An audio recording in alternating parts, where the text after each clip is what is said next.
Come have fun with us and don't forget to subscribe. The Chimera Ant arc. Yes. The Chimera Ant arc is the longest arc of the anime. It follows Gon and Killua after Gon reunites with Kite, the hunter that saved him when he was a child.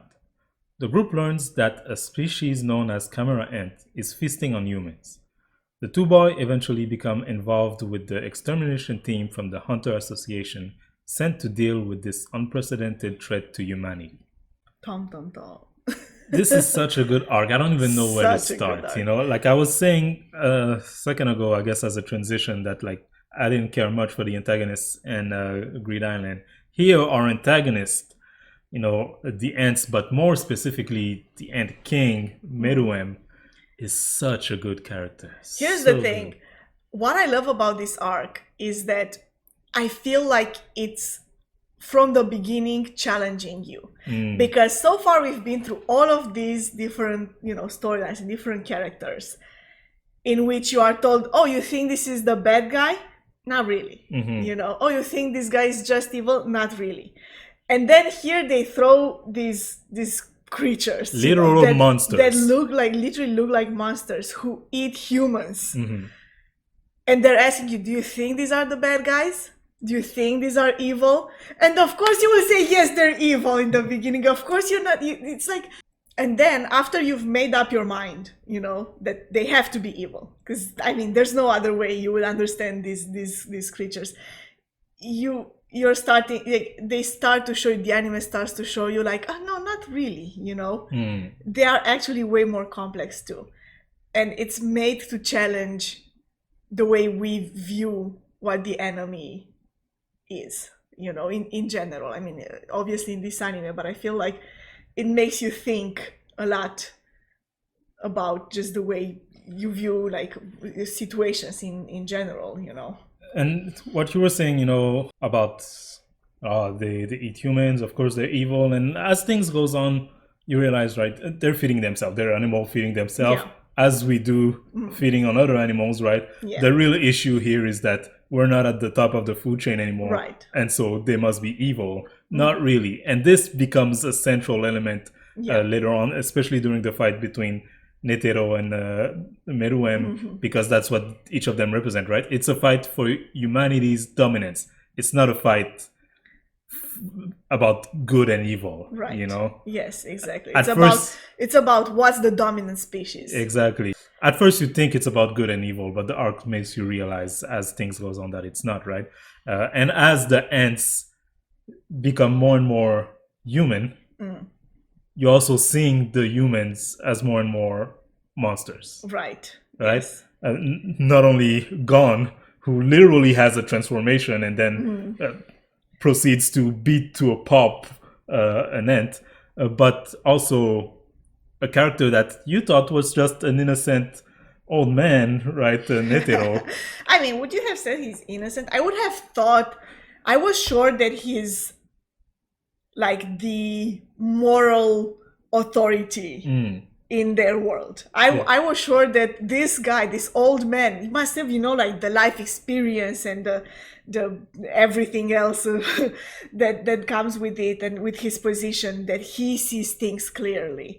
When really you realize that up until his final moments, he didn't. And not only he didn't, it's not that he didn't see things clearly. Maybe he did see things clearly, but he acted in the interest of humanity, exactly. regardless of, again, what could have been considered right or wrong, right? They didn't leave the ants a choice or the time to, try to consider humans as, friends or cohabitation partners or whatever, right? Yeah. They decided that they must all be exterminated. They sent Netero to do it, and he was doing the job that he was sent to do. And even if he questioned it, he still did it. Yeah, and he said, right, when the fight started, I better not listen to you because you're gonna make me, waver. I'm just here to kill you. Right. Yeah. That's very interesting. I love that part. I loved it, and I loved how much, I don't know, even like just as a viewer, you realize like, oh, you want Netero to win. Because sure, he represents humanity. I mean, we're humans. Yeah, exactly. Yeah.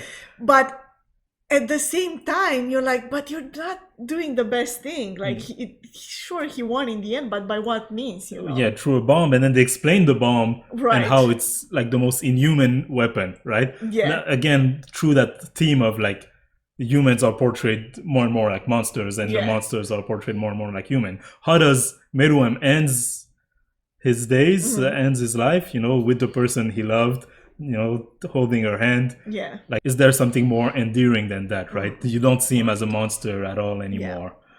So it's very curious, right? While the It's last scene you see of Netero is of this. Like this, like, floating evil head. Exactly. Evil-looking head. I feel like while in the end, Netero gave in to his darker side in order to eventually win the fight, in his last moment, Meruem embraced all of his humanity, everything that was human within him, you know, like with the feelings and the emotions and everything.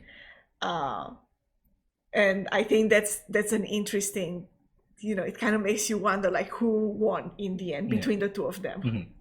And it's not, and what's interesting is we're talking about it now, and it's not about who was right and who was wrong, right? It's just about the framing. Yeah. You enter the arc thinking this is a fight against monster, this is a fight of good versus evil, and they're evil because they're eating people. Yeah. They're eating children, you know, that's how it starts. Yeah. And as it goes on, you realize it's not about good and evil. It's just two species fighting for dominance. Right. And it's so good. It's great. This is the number one arc for me. It's great. I feel like even amongst other anime that I have seen, this is just this arc alone stands out so much. And this is not to mention also the deep, you know, character moments for Gon through, you know, the kite events, but also for Killua, because throughout the arc, you know, at some point he's thinking, I have to leave Gon, you know, and then he frees himself of Yulumi. All these moments happen in this arc. Yeah. It's so good. Some of the best character moments happen in this arc. You would think so because it is so long too. Yeah.